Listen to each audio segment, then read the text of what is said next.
சாய்ராம். என் உயிரானவர்களே, உங்களுக்கு நடந்துக்கிட்டு இருக்கக்கூடிய எந்த விஷயத்தையும் உங்க மனசுல போட்டு திணிக்காதீங்க. எல்லா விஷயத்தையும் சரிசமமா பார்ப்பவனே கடவுளுக்கு உகந்தவன். கடவுளுடைய வழி உங்களுக்கு ஆரம்பத்துல கொஞ்சம் கஷ்டங்கள் இருக்கும். அந்த வழியில நாம டிராவல் பண்ணும்போது கஷ்டங்கள் இருக்கிற இடத்துல சில இனிமையான விஷயங்களும் நடக்கும். மனிதர்களுடைய வாழ்க்கையில சுயநலம் மிக்கவர்கள் அதிகம். தேனாக பேசி கரைச்சி குழிக்குள்ள தள்ளிவிட்ட மனிதர்கள் ஜாஸ்தி.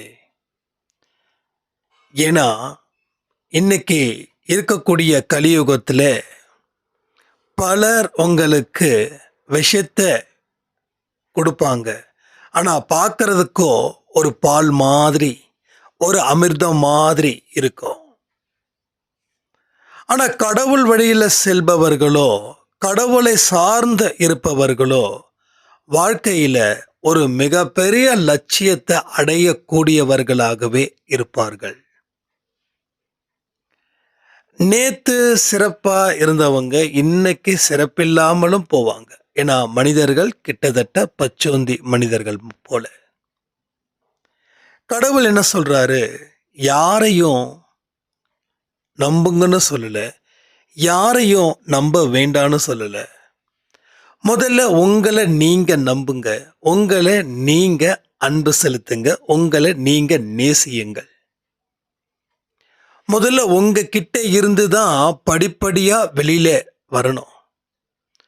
மனசுல அமைதி, குழப்பம் இது வாழ்க்கையையே உங்களுக்கு ஒரு வழிகாட்டுதல ஏற்படுத்துது. எங்க மனசுல அமைதி இருக்குதோ அங்க வாழ்க்கை சிறப்பா சுறுசுறுப்பா இருக்கும். எங்க மனசுல ஒரு பயமும் ஒரு தோல்வியும் ஒரு அச்சமும் இருக்குதோ அங்க வாழ்க்கை உங்களை வீழ்த்துவதற்கு ஒரு இடத்தை பார்த்துக்கிட்டே இருக்கும். இதையெல்லாம் கவனத்துல வச்சுக்கிட்டு தான் நம்ம மனசை அமைதிப்படுத்தணுமா, இல்லை நம்ம மனசை மேலும் மேலும் குழப்பத்துக்கு எடுத்துட்டு போகணுமா? சாந்தப்படுத்தப்பட்ட மனசு பக்குவப்பட்ட ஒரு இடத்தை கொடுக்கும். உங்க வாழ்க்கையில எது நடந்தாலும் அது இயல்பா ஏத்துக்கக்கூடிய தன்மையில உங்க மனதை வையுங்கள். எதையுமே சரிசமமா பார்க்கக்கூடிய மனது இருந்துடுச்சு அப்படின்னா நீங்க உலகத்தையே வெல்லலாம். உலகம் கொடுக்கக்கூடிய பதட்டத்திலையும் நீங்க இருக்க வேண்டிய அவசியமும் இருக்காது. நீங்க பதட்டப்பட்ட மனிதர்களாக இருந்து பல விஷயத்தை இப்போ வரைக்கும் தொலைச்சிக்கிட்டே இருக்கீங்க. பல சந்தர்ப்பங்களை நீங்க தவற விடுறீங்க. வாழ்க்கையில் என்னைக்குமே நாம கடவுளோட குழந்தைங்கன்ற நினைப்போட நீங்க வாழணும்.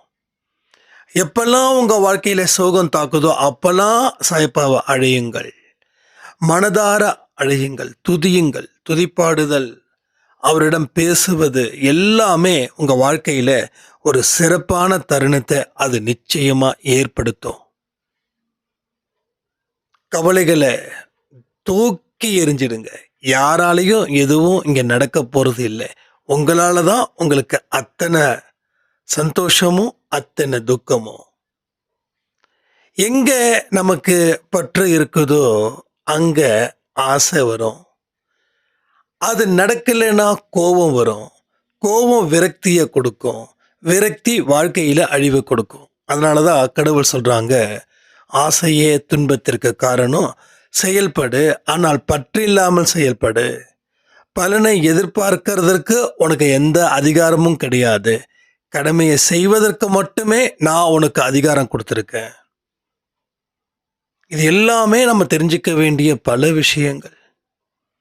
ஒரு விஷயமும் ஒவ்வொரு அற்புதத்தை நிகழ்த்தும் உங்க வாழ்க்கையில. சரியா?